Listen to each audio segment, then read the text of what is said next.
कहीं आपको विकास नजर आया? आप लोगों का अपना पूरे 5 साल के अंदर कोई आपका विकास नहीं हुआ। आप लोगों के साथ जुल्म जाती हुई है। विकास किनका हुआ है? जो बड़े बड़े पूंजीपति हैं, जो बड़े बड़े धन्ना सेठ हैं, जो आरएसएस के लोग हैं, उनका विकास हुआ है। आप लोगों का विकास नहीं हुआ है। जनसभा में इकट्ठा हुए बीएसपी के सभी छोटे बड़े पदाधिकारियों एवं कार्यकर्ता, आज आप लोग उत्तर प्रदेश में विधानसभा के लिए हो रहे आम चुनाव में कोरोना नियमों का पालन करते हुए अपनी पार्टी के उम्मीदवारों के समर्थन में मुझे सुनने के लिए यहाँ इकट्ठा हुए हैं, तो उसके लिए मैं आप सभी लोगों का हार्दिक दिल से आभार प्रकट करती हूँ। और अब मैं सबसे पहले अपनी पार्टी के संबंध में ये कहना जरूरी समझती हूँ कि हमारी पार्टी ये चुनाव उत्तर प्रदेश की लगभग सभी विधानसभा की सीटों पर अकेले अपने बलबूते पर ही पूरी तैयारी व दमदारी के साथ यहाँ सन 2007 की तरह फिर से अपनी पार्टी की पूर्ण बहुमत की सरकार बनाने के लिए लड़ रही है, ताकि आपको वर्तमान में भाजपा के चल रहे जातिवादी, संकीर्ण, अहंकारी व तानाशाही वाले शासन से मुक्ति मिल सके। इसके साथ ही हमारी पार्टी ने पूर्व की तरह इस चुनाव में भी बीएसपी से जुड़ने की तादाद को ध्यान में रखकर फिर उसी अनुपात में ही यहाँ सर्व समाज के लोगों को टिकट भी दिए हैं।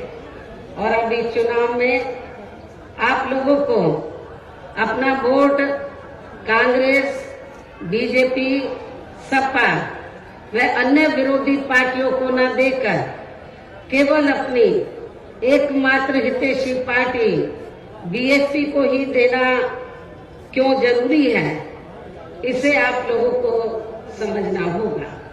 हालांकि इस संदर्भ में आप लोगों को ये मालूम है कि आजादी के बाद शुरू में काफी लंबे समय तक केंद्र व उत्तर प्रदेश सहित देश के अधिकांश राज्यों में भी कांग्रेस पार्टी की ही अकेले यहाँ सरकारें रही हैं, किंतु इनकी गलत नीतियों व गलत कार्य प्रणाली की वजह से ही अब ये पार्टी केंद्र के साथ साथ बहुत पहले ही उत्तर प्रदेश की सत्ता से भी बाहर हो गई है।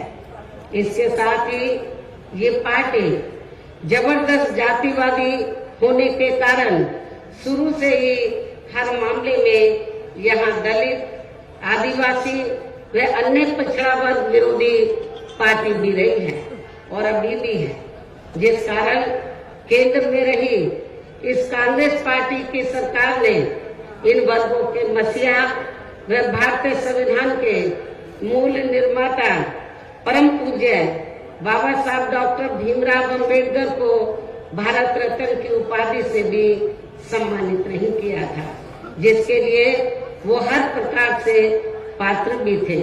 इतना ही नहीं बल्कि इनकी मूवमेंट को आगे बढ़ाने के लिए अपनी पूरी जिंदगी समर्पित करने वाले मान्यवर श्री कांशीराम जी के देहांत होने पर भी केंद्र में उस समय इसी कांग्रेस पार्टी की रही सरकार ने उनके सम्मान में एक दिन के लिए भी राष्ट्रीय शोक घोषित नहीं किया था, तथा न ही इस पार्टी की रही सरकार ने पिछड़े वर्ग की आरक्षण संबंधी मंडल कमीशन की रिपोर्ट को भी लागू किया था, जिससे फिर बीएसपी ने अपने कड़े संघर्ष व अथक प्रयासों से केंद्र में रही श्री बीपी सिंह की सरकार से ही लागू करवाया था। साथ ही इसी सरकार में ही बाबा साहब डॉक्टर भीमराव अम्बेडकर को भी भारत रत्न की उपाधि से सम्मानित किया गया था, जो इनके अपार अनुयायियों की वर्षों से ये दिली चाहत भी थी। लेकिन अब केंद्र व अधिकांश राज्यों की भी सत्ता से बाहर होने के बाद यही कांग्रेस पार्टी खासकर दलितों, आदिवासियों व अन्य पिछड़े वर्गों के वोटों की खातिर आए दिन किस्म किस्म की नाटकबाजी करती रहती है, जबकि इन वर्गों के मामले में इस पार्टी की सच्चाई तो ये है कि कांग्रेस पार्टी जब सत्ता में होती है और इनके अच्छे दिन होते हैं तो तब इस पार्टी को इन वर्गों का विकास व उत्थान आदि याद नहीं आता है तथा न ही इनको महिलाओं की भी भागीदारी याद आती है। इतना ही नहीं बल्कि इस पार्टी के बाद खासकर यहाँ सपा व बीजेपी आदि की बनी सरकार में भी यूपी की जनता हर मामले में व हर स्तर पर काफी ज्यादा दुखी रही है। सपा की सरकार में तो अधिकांश यहाँ गुंडों, बदमाशों, माफियाओं व अराजक तत्वों एवं सरेआम लूट खसोट करने वालों का ही राज रहा है, जिसकी खास वजह से ही इस सरकार में आए दिन यहाँ जाति व धर्म के नाम पर तनाव व दंगे आदि ही होते रहे हैं। इस मामले में पश्चिमी यूपी का मुजफ्फरनगर कांड इसका खास उदाहरण है। प्रदेश में विकास के कार्य भी ज्यादातर यहाँ एक विशेष क्षेत्र व एक विशेष समुदाय के लोगों तक ही सीमित होकर रह गए हैं। और इतना ही नहीं, सपा की सरकार के चलते दलित व अति पिछड़े वर्गों के लोगों के साथ तो हर स्तर पर सोतेला रवैया अपनाया गया है। आप लोगों को ये मालूम है कि जब सपा पावर में आई तो सपा सरकार ने एक काम ये किया सबसे पहले सत्ता में आते ही कि हमारी पार्टी की सरकार ने जो दलित और अन्य पिछड़े वर्ग में समय समय पर संत गुरु और महापुरुष हुए तो उनको आदर सम्मान देने के मकसद से, उद्देश्य से हमारी पार्टी की सरकार ने जिन नए जिलों के नाम इनके नाम से रखे, नई योजनाओं के नाम इनके नाम से रखे तो उनको बदल दिया। और इतना ही नहीं, मैं सरकारी कर्मचारियों को भी ये बताना चाहती हूँ कि जब पदोन्नति में आरक्षण को लेकर तो पार्लियामेंट में बिल आया तो यही समाजवादी पार्टी थी जिसने इस बिल को फाड़ दिया था और इस बिल को पास नहीं होने दिया, ताकि जो दलित वर्ग के लोग हैं उनको पदोन्नति में आरक्षण की सुविधा न मिल सके। ये समाजवादी पार्टी का कैरेक्टर है, चाल चरित्र है। इसी प्रकार भाजपा सरकार की भी नीतियां व कार्यशैली अधिकांश यहाँ जातिवादी, पूंजीवादी एवं आरएसएस के संकीर्ण एजेंडे को ही लागू करने पर टिकी रही है, जिससे प्रभावित एवं शिकार हुए लोगों का इस सरकार में सही से विकास व उत्थान आदि नहीं हो सका है। साथ ही इनका हर स्तर पर काफी ज्यादा उत्पीड़न भी किया गया है। धर्म के नाम पर हमेशा यहाँ तनाव व नफरत आदि का वातावरण ही बना रहा है, ये किसी से छिपा नहीं है। प्रदेश में हर प्रकार के अपराध भी काफी ज्यादा बढ़े हैं। खासकर दलित व महिलाएं भी इस सरकार में कतई भी सुरक्षित नहीं रही हैं। लेकिन मीडिया में इनके आंकड़ों को ज्यादातर दबा दिया जाता है। आपके आगरा में तो इतना बुरा हाल है दलितों का कि पुलिस की कस्टडी में तो दलित वर्ग के एक नवयुवक को मार दिया जाता है। ये भी किसी से छिपा नहीं है। इसके अलावा प्रदेश में गरीबों, मजदूरों, बेरोजगारों व अन्य मेहनतकश लोगों के साथ साथ दलितों, आदिवासियों, अन्य पिछड़े वर्गों, मुस्लिम एवं अन्य धार्मिक अल्पसंख्यक समाज के लोगों के हित व कल्याण के लिए वर्षों से जो भी यहाँ सरकारी योजनाएं चल रही थी, तो उनका भी इन्हें इस सरकार में सही से पूरा लाभ नहीं मिल सका है। खासकर दलितों व पिछड़ों को आरक्षण का भी पूरा लाभ नहीं मिल सका है, क्योंकि इन्होंने ज्यादातर सरकारी कार्य प्राइवेट सेक्टर के जरिए ही कराए हैं, जिसमें इनके लिए आरक्षण की कोई भी व्यवस्था नहीं है। सरकारी नौकरियों में भी इनका आरक्षण का कोटा भाजपा सरकार में भी पूरा नहीं किया गया है। मुस्लिम व अन्य धार्मिक अल्पसंख्यक समाज के लोगों के साथ तो बीजेपी की सरकार में अधिकांश इन्होंने पक्षपात वाला रवैया ही अपनाया है।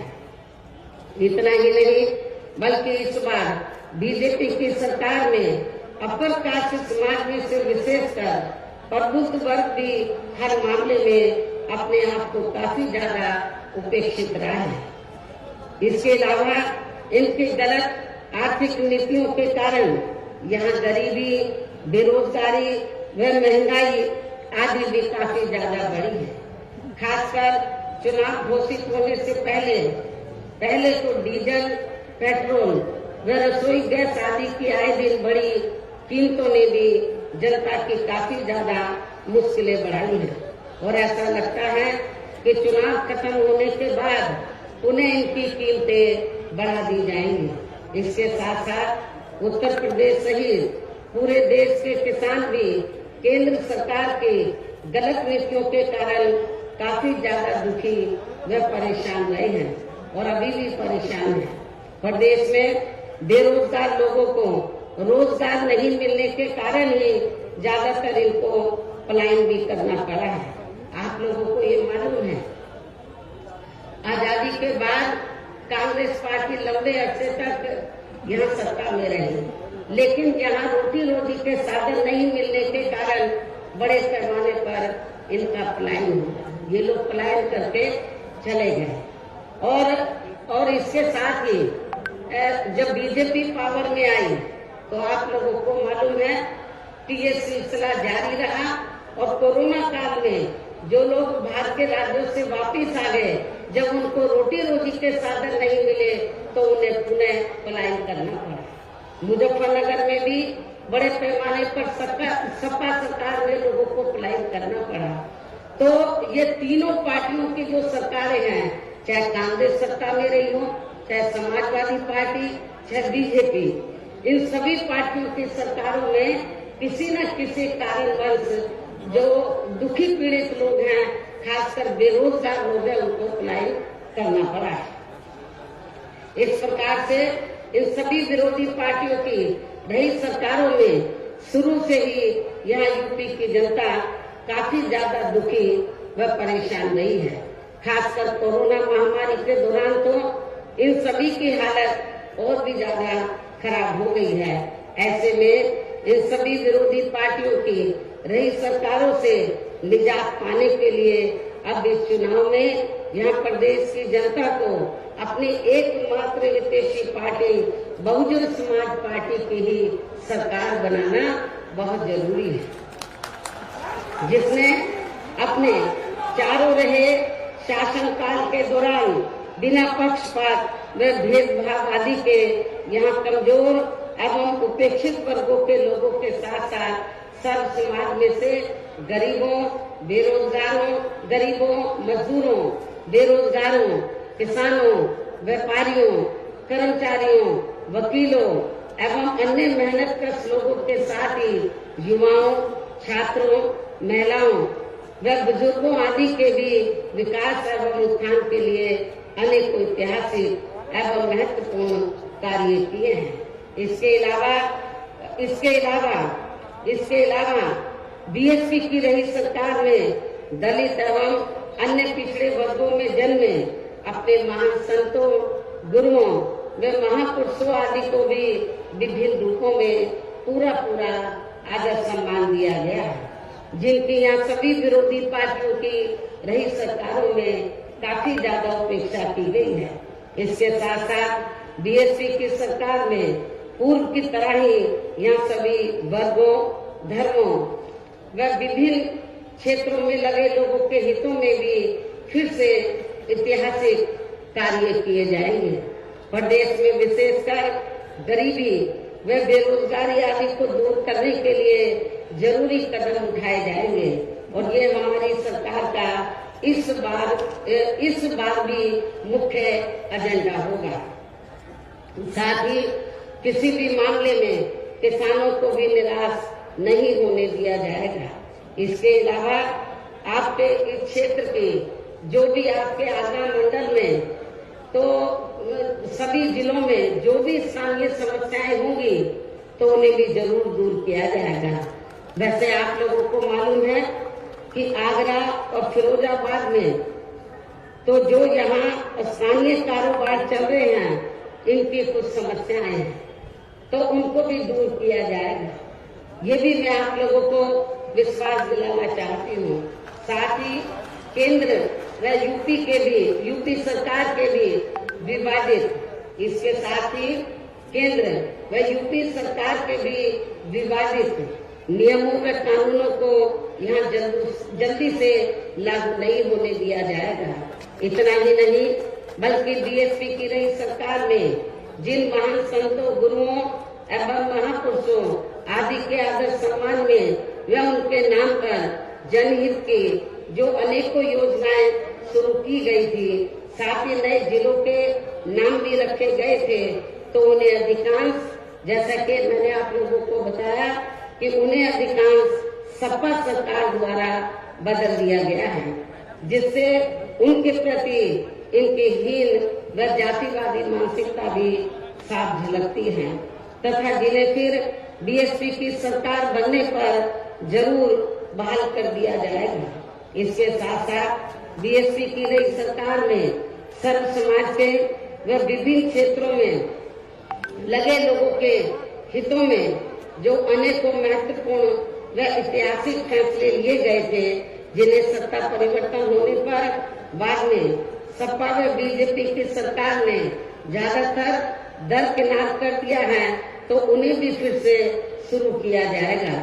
इसके साथ ही बीएसपी की सरकार बनने पर यहाँ बीजेपी व सपा आदि के शासनकाल की तरह कानून व्यवस्था को किसी भी कीमत पर खराब व लचर नहीं होने दिया जाएगा और हर स्तर पर कानून द्वारा कानून का राज कायम किया जाएगा।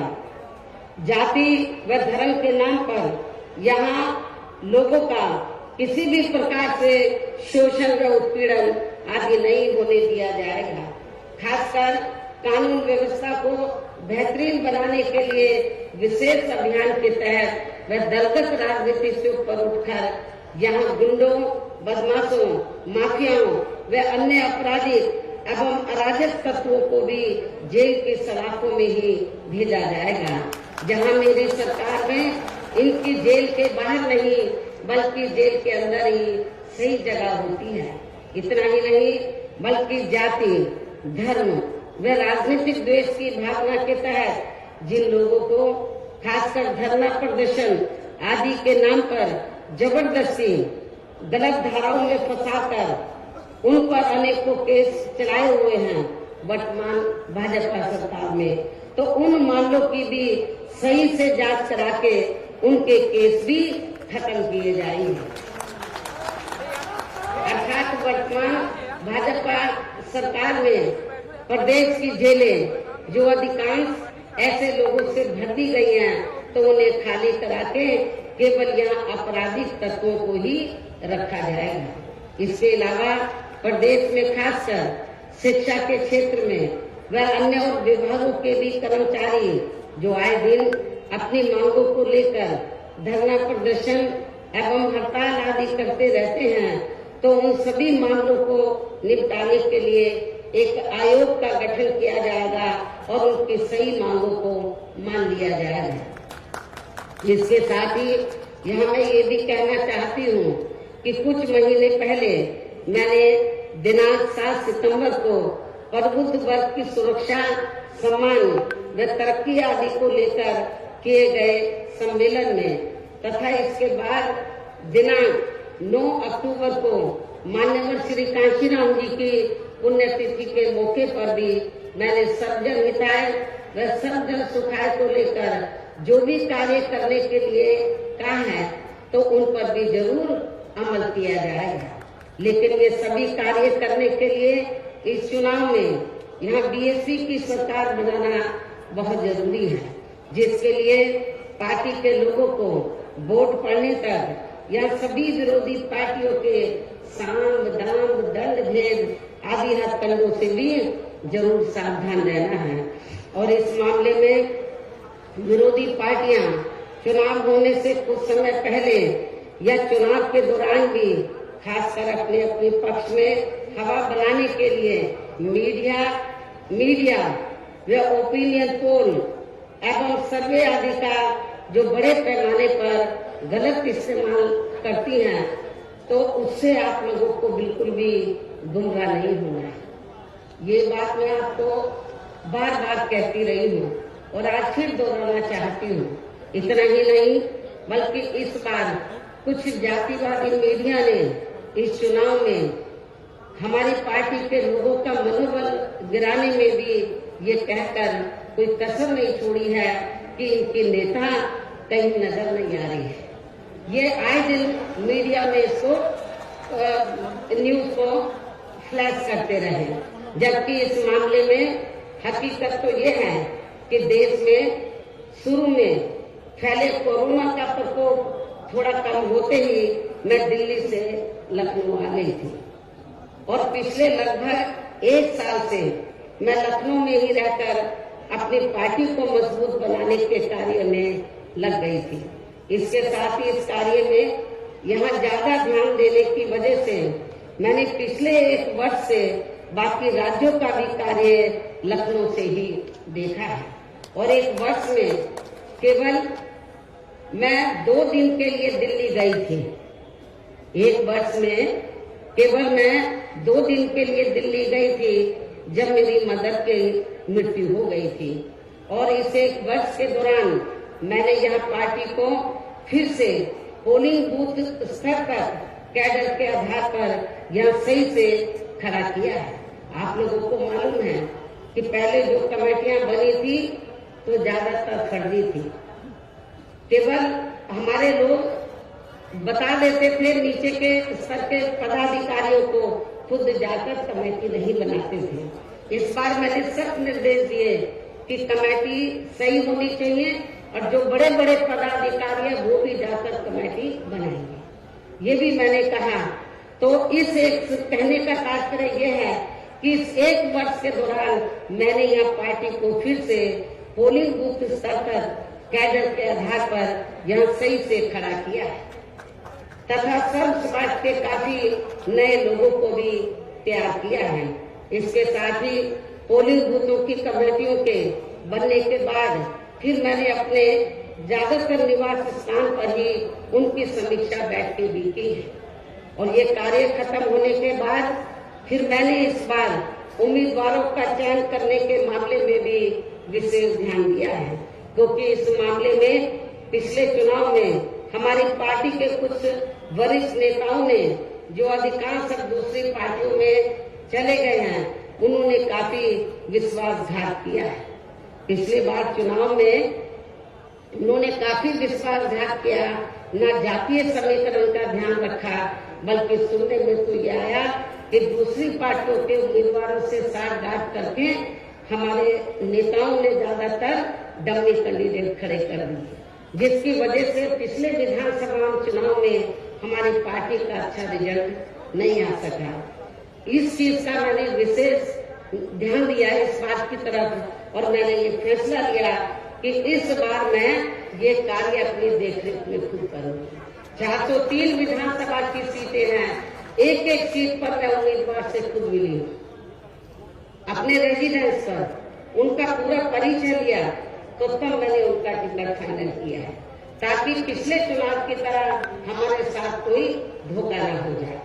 और इसके बाद जैसे ही मैं इस कार्य से कल फ्री हुई इस कार्य से, तो आज मैं अपनी पार्टी के उम्मीदवारों को जिताने की अपील करने के लिए यूपी की दलितों की खास राजधानी आगरा में आप लोगों के बीच में आ गई हूँ।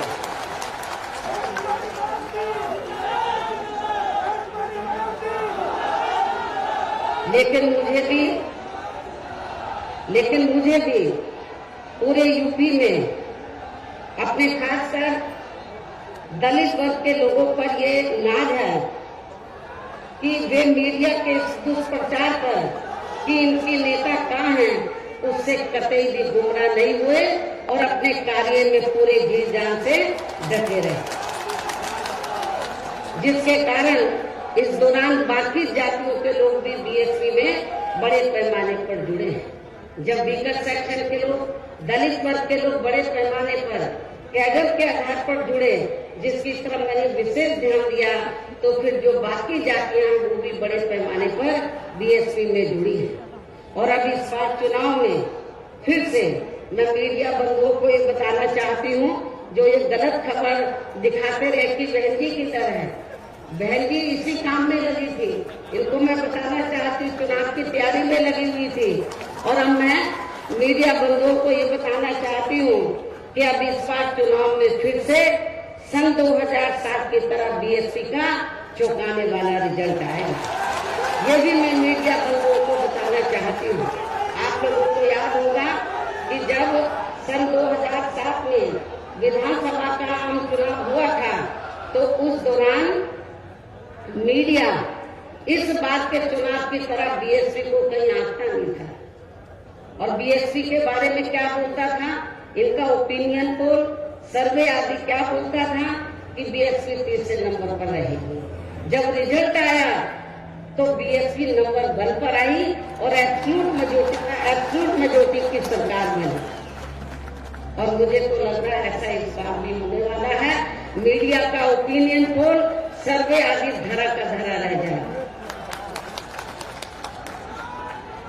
इसके साथ ही मैं आप लोगों को ये भी कहना चाहती हूँ कि आप लोगों को पूर्व की तरह इस चुनाव में भी विरोधी पार्टियों ने विभिन्न रूपों में जो अपने हवाई व प्रलोभन भरे चुनावी घोषणा पत्र आदि जारी किए हैं, जिन्हें सत्ता में आने के बाद ये पार्टियां अधिकांश अमल में नहीं लाती हैं, तो उनके बहकावे में भी आपको कतई नहीं आना।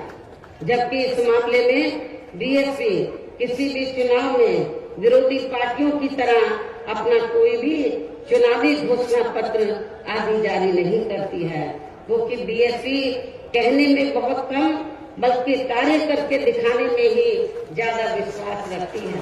और ऐसा हमने यहाँ यूपी में अपने चारों रही सरकारों के दौरान करके भी दिखाया है।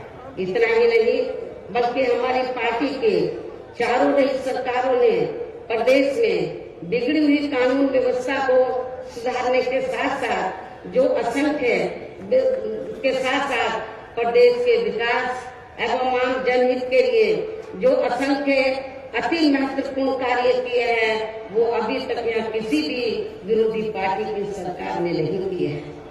आपको मालूम है कि बीजेपी के लोग कहते रहते हैं हमने गरीबों को इतने मकान दिए हैं, कहीं नजर आ रहे हैं। जब मेरी सरकार थी आपके आगरे में ही बड़े पैमाने पर हमने गरीबों को फ्री मकान बनाकर दिए, वो आपको नजर आते हैं। कहाँ हैं इनके मकान? तो वो आपको बहुत कम ही नजर आएंगे।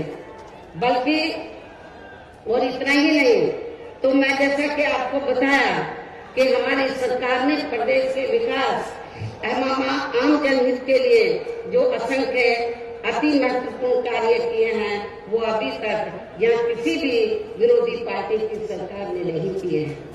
बल्कि ज्यादातर उन्हीं कार्यों के नाम जो हमारी सरकार ने कार्य किए थे, बल्कि ज्यादातर उन्हीं कार्यों के नाम व स्वरूप आदि बदलकर अब विरोधी पार्टियों की सरकारें उन्हीं को ही भुनाने में लगी है।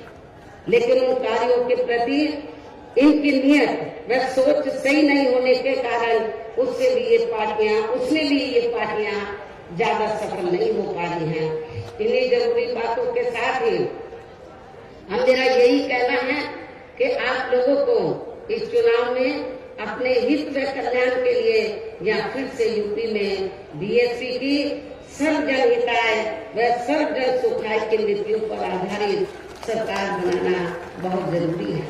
और इसके लिए पार्टी के लोगों को, इसके लिए बीएसपी के लोगों को वोट पड़ने वाले दिन कोरोना नियमों का पालन करते हुए सबसे पहले सुबह उठते ही व समय से अपने अपने पोलिंग बूथों पर अपना वोट डालने के लिए जाना है। वोट वाले दिन याद रखो, बहुजन समाज पार्टी के लोगों जो बीमार हैं, बुजुर्ग हैं, उनको छोड़कर जो बाकी लोगों को उस दिन आप लोगों को उपवास रखना है। कब तक? जब तक आप लोग अपने अपने पोलिंग बूथों पर वोट डालकर अपने घरों में वापस नहीं आ जाते। और इस मामले में हमारी जो महिलाएं हैं वो भी पीछे नहीं रहेंगी, ये भी मैं बताना चाहती हूँ। तो सुबह उठते ही सबसे पहले अपने अपने पोलिंग बूथों पर आप लोगों को वोट डालने के लिए जरूर जाना है। इसके साथ ही आपका वोट अन्य कोई व्यक्ति डाल न सके, इसका भी आप लोगों को खुद ही ध्यान रखना है। इसके साथ साथ अपनी पार्टी का कोई भी वोट पड़ने से ना रह जाए तो उसका भी पार्टी की हर पोलिंग बूथ की कमेटी को विशेष ध्यान रखना है। और अब अंत में मेरी बीएसपी के लोगों से यही अपील है कि पार्टी ने या आपके क्षेत्र में, आपके आगरा मंडल में जिन भी विधानसभा की सीटों पर अपने उम्मीदवारों को चुनाव के मैदान में उतारा है, जो यहाँ आपके बीच में मौजूद भी है। हमारे आगरा मंडल के जो प्रत्याशी हैं, तो जहाँ जहाँ से भी वो चुनाव लड़े हैं, तो जिनको हमने चुनाव के मैदान में उतारा है, ये आपके सामने जो स्टेज बना है, आपके बीच में यहाँ खड़े हुए हैं और आप लोगों से वोट की अपील कर रहे हैं। और बीएसपी के जो ये उम्मीदवार हैं, तो इनको जिताने के लिए आप लोगों से अपील कर रहे हैं जो यहाँ आपके बीच में मौजूद हैं। तो उन्हें आप लोगों को वोट वाले दिन अपनी पार्टी के हाथी चुनाव चिन्ह के सामने वाले बटन को दबा के जरूर जिताना है। बीएसपी का चुनाव चिन्ह क्या है? हाथी। और आपकी आबादी हाथी की तरह विशाल है। आप लोगों को अपनी विशाल आबादी को ध्यान में रखकर, आपका वोट बहुत ज्यादा है, आप लोगों को हाथी चुनाव चिन्ह के सामने वाले बटन को दबाकर इनको जरूर कामयाब बनाना है। अपनी पार्टी के लोगों को, जो जिम्मेवार लोग हैं, उनको ये बताना है, इस क्षेत्र, इस मंडल के लोगों को, कि बीएसपी ने अपनी सरकार के दौरान जो कार्य किए हैं, मेरे ख्याल आजादी के बाद किसी भी पार्टी की सरकार ने उतने कार्य नहीं किए हैं। चाहे डेवलपमेंट का मामला है, चाहे लॉ एंड ऑर्डर का मामला है। और इतना ही नहीं, जिन हमारे संतों, गुरुओं और महापुरुषों को वर्षों से आदर सम्मान नहीं मिला था, उन्हें भी हमारी पार्टी की सरकार ने पूरा आदर सम्मान दिया है। और जब आप लोग लखनऊ जाते हैं, पहले का लखनऊ आप लोगों ने देखा होगा और मेरे सत्ता में आने के बाद का लखनऊ देखा होगा। लोग बाहर के राज्यों से आते हैं, विदेशों से आते हैं, कहते हैं कि ये तो लखनऊ की तस्वीर बदल गई, लखनऊ की तस्वीर बदल गई। और इतना ही नहीं, आपके आगरा मंडल में भी मैंने काफी काम किया। लोग कहते हैं कि मथुरा धार्मिक स्थल है, मथुरा जिला में मंदिर है, मस्जिद है, गुरुद्वारे हैं, बौद्ध विहार है, सब हैं, लेकिन उसको, उस धार्मिक स्थल को, उस जिले में विभिन्न धर्मों को मानने वाले लोग रहते हैं, विभिन्न धर्मों के। लेकिन उस जिले का जो थोड़ा घना विकास हुआ मेरी सरकार में हुआ, उसके बाद मथुरा जिले का कोई विकास नहीं हुआ है। ये भी मैं मथुरा के लोगों को बताना चाहती हूँ। केवल मीडिया में हवाई बातें करते रहते हैं और लोगों को धर्म की आड़ में, उनके जो भावनाएं हैं, तो उनकी भावनाओं की आड़ में तो लोगों का वोट लेने का प्रयास करते हैं। लेकिन हकीकत में जमीनी तौर पर वहाँ पर कोई विकास का काम वर्तमान भारतीय जनता पार्टी के सरकार में नहीं हुआ है। यही सपा सरकार का हाल था। और बीजेपी को कुछ नहीं करना है, ज्यादातर वो मीडिया में घूमते रहते हैं। विकास के कार्य आप लोगों ने देखे हैं, कहीं आपको विकास नजर आया? आप लोगों का अपना पूरे 5 साल के अंदर कोई आपका विकास नहीं हुआ। आप लोगों के साथ जुल्म जाती हुई है। विकास किनका हुआ है? जो बड़े बड़े पूंजीपति हैं, जो बड़े बड़े धन्ना सेठ हैं, जो आरएसएस के लोग हैं, उनका विकास हुआ है। आप लोगों का विकास नहीं हुआ है। यदि आप लोग चाहते हैं कि आप लोगों का विकास हो, सर्व समाज का विकास हो, तो आप सभी धर्मों के लोगों का विकास हो, सभी जाति के लोगों का विकास हो, तो फिर आप लोगों को बहुजन समाज पार्टी के आगरा मंडल से जो हमने अपने प्रत्याशी चुनाव के मैदान में उतारे हैं, तो उन्हें अब आप लोगों को वोट वाले दिन अपनी पार्टी के हाथी चुनाव चिन्ह के सामने वाले बटन को दबा के जरूर जिताना है। और फिर से आपको यहाँ सन 2007 की तरह ही बीएसपी की अपनी पूर्ण बहुमत की सरकार जरूर बनाना है। तभी फिर प्रदेश में यहाँ अमन चैन कायम होने के साथ साथ सभी धर्मों व वर्गों के लोगों का भी सही से विकास व उत्थान आदि हो सकता है। साथ ही यहाँ अन्याय, अपराध, भय व भ्रष्टाचार मुक्त एवं विकास युक्त वातावरण भी पैदा हो सकता है। और तभी फिर यहाँ परम पूज्य बाबा साहब डॉक्टर भीमराव अम्बेडकर एवं मान्यवर श्री कांशीराम जी आदि का भी सपना सही साकार हो सकता है। और इस उम्मीद के साथ ही अब मैं यही कहना चाहूंगी, क्या कहना चाहूंगी कि अब आपको हर पोलिंग बूथ को जिताना है, बीएसपी को सत्ता में लाना है। आप लोगों को हर पोलिंग बूथ को जिताना है, बीएसपी को सत्ता में लाना है। इस विश्वास के साथ ही अब मैं पुनः अपनी पार्टी के उम्मीदवारों को जिताने की पुरजोर अपील करते हुए अपनी बात यही समाप्त करती हूँ। जय भीम, जय भारत।